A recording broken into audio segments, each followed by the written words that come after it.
Selamat datang lagi di Deep Dive kita. Kali ini, kita dapat kiriman materi yang menarik banget nih, tentang tas Kanderon dari Pandeglang, Banten. Iya, betul. Misi kita kali ini, kita mau coba gali lebih dalam soal kerajinan anyaman unik ini. Ya, sejarahnya gimana, makna budayanya apa, terus peran sosial ekonominya kayak apa gitu. Kan awalnya ini tas buat bawa bekal petani ke sawah ya. Tapi sekarang, wah, udah jadi macam-macam. Ada yang buat kemasan oleh-oleh cantik, bahkan jadi aksesori fashion juga. Iya. Gimana ya ceritanya, kerajinan lama gini bisa bertahan, malah berkembang di zaman sekarang. Tepat sekali. Nah, sumber kita ini kan studi yang cukup lengkap ya. Fokusnya memang ke anyaman daun pandan liar. Yang ada durinya itu loh. Utamanya dari desa-desa kayak Sukajadi di Carita, terus Banjar sama Mekarjaya. Oh, oke. Dan ini emang bukan sekedar tas biasa, ini kayak representasi hidup dari warisan budaya Pandeglang itu sendiri. Mari kita coba lihat lebih dalam deh. Oke, sip. Kita mulai dari akarnya dulu kali ya. Disebutkan di materi kita, kalau ini tuh kerajinan turun-temurun. Para pengrajinnya bilang sejak zaman kakek nenek gitu. Iya, udah lama banget berarti ya? Ada contoh menarik nih, namanya Adi Pandat. Usianya 40 tahun. Dia nerusin usaha keluarga. Ibunya nerusin dari tahun 2007, terus Adi sendiri fokus ngembanginnya dari 2015. Jadi udah ada generasinya gitu ya? Nah, ini dia yang menarik. Evolusinya itu loh, dari yang tadinya cuma fungsi praktis aja ya kan, buat bawa bekal ke sawah. Ya. Sekarang, Kanderon ini bertransformasi. Pengrajin kayak Adi ini mereka inovatif banget. Bikin tas model baru, topi, sandal, tikar juga malah. Oh, macam-macam ya jadinya? Betul. Ini nunjukin kalau mereka tuh melek dengan kebutuhan pasar gitu istilahnya. Jadi bukti kalau tradisi itu bisa dinamis banget. Bukan cuma ngelestariin yang udah ada aja secara kaku. Dan ini, ini bagian yang menurut saya luar biasa sih. Ada filosofi yang dalam banget di balik anyaman pandan ini, terutama yang tikar atau samak. Iya, samak. Dianggap kayak kawan bagi manusia dalam melewati setiap fase kehidupannya. Bayangin, dari alas bayi baru lahir, tempat kumpul keluarga, alas pas nikahan, sampai nanti buat bungkus jenazah. Betul. Gila ya, kayak udah jadi bagian hidup banget. Zaman sekarang jarang loh ada benda sehari-hari yang maknanya sedalam ini. Iya, betul sekali. Bahkan masih ada sisa-sisa kepercayaan gitu ya soal daya magis anyaman pandan. Katanya buat perlindungan, misalnya buat ibu hamil atau apa gitu. Oh gitu ya? Ini nunjukin hubungan yang erat banget antara alam, kerajinan tangan, sama spiritualitas. Tapi ya, sayangnya sumber kita juga bilang kalau kepercayaan ini kayaknya mulai agak pudar ya seiring modernisasi. Sayang banget ya.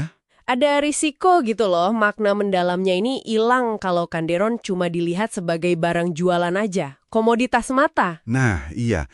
Dan kedalaman makna ini kelihatan juga dari proses bikinnya ya, yang katanya sangat teliti itu. Banget. Coba bayangin, milih daun pandan yang tua dan kuat, terus bersihin duri-durinya itu, Nggak gampang itu.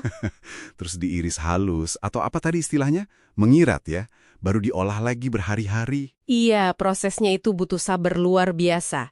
Harus direbus dulu, terus direndam semalaman. Abis itu dijemur, tapi nggak langsung kering. Bertahap, bisa lebih dari seminggu malah. Biar lentur tapi kuat. Wah, lama juga ya proses jemurnya aja ya. Iya, baru deh disortir kualitasnya. Ada istilahnya badak alus. Jadi misahin yang bagus sama yang kurang bagus. Teknik anyamnya juga macam-macam. Ada yang dasar kayak sasag, sampai anyaman pinggir yang lebih rumit. Itu fungsinya buat nguatin sekaligus bikin cantik tampilannya. Jadi, ini bukan kerjaan asal-asalan sama sekali. Terus ada sentuhan modernnya juga kan, tadi disebutin. Gimana tuh ceritanya mereka bisa gadungin anyaman sama jahitan, lem, kain, aksesori, bahkan katanya bisa cetak gambar 3D atau logo custom. Kayak yang dilakuin Pandan Craft Banten itu. Nah, itu bagian dari inovasi tadi. Adaptasi cerdas namanya. Termasuk juga proses finishingnya. Ada yang dipernis biar lebih awet dan tampilannya bagus. Oh, oke. Ini nunjukin gimana mereka bisa menyesuaikan diri sama selera pasar yang berubah. Tapi akar teknik anyamannya tetap dijaga. Keren sih. Dengan proses serumit dan sedalam itu maknanya, Jelas Kandaron ini bukan cuma produk ya, pasti ada dampak nyata buat masyarakatnya. Sumber kita nyebutin ini bisa memberdayakan sedikitnya 70 lansia dan ibu rumah tangga. Nah ini poin penting banget, krusial malah. Kandaran ini bisa jadi semacam urat nadi ekonomi informal di sana. Khususnya buat kelompok yang mungkin rentan ya. Iya, lansia dan ibu-ibu. Betul, apalagi di daerah Pandeglang yang, PDRB-nya kan termasuk masih rendah ya di Banten. Satu pengrajin itu bisa loh bikin 5-10 tas sehari. Lumayan kan? Lumayan banget itu. Pasarnya juga udah lumayan luas. Dari lokal Pandeglang, terus nasional lewat marketplace kayak Lazada, Shopee, sampai ke luar negeri juga, kayak Malaysia, Thailand. Wah, udah ekspor juga ya. Udah ada. Harganya juga variatif, dari yang belasan ribu buat barang kecil, sampai mungkin 250.000 buat yang besar atau rumit. Oke, tapi pasti ada tantangannya juga dong ya. Sumber kita kan menyoroti soal permodalan dan pemasaran nih sebagai kendala utama. Iya. Katanya pengrajin masih banyak bergantung sama pesanan langsung atau kalau ada pameran aja. Apa ini artinya potensinya belum kegarap maksimal ya? Sangat mungkin begitu. Mereka ini butuh strategi pemasaran yang lebih ajak gitu ya. Dukungan modal juga penting banget. Perhatian serius dari Pemda setempat itu sangat diharapkan sih. Jadi bukan cuma soal produksi aja ya? Betul.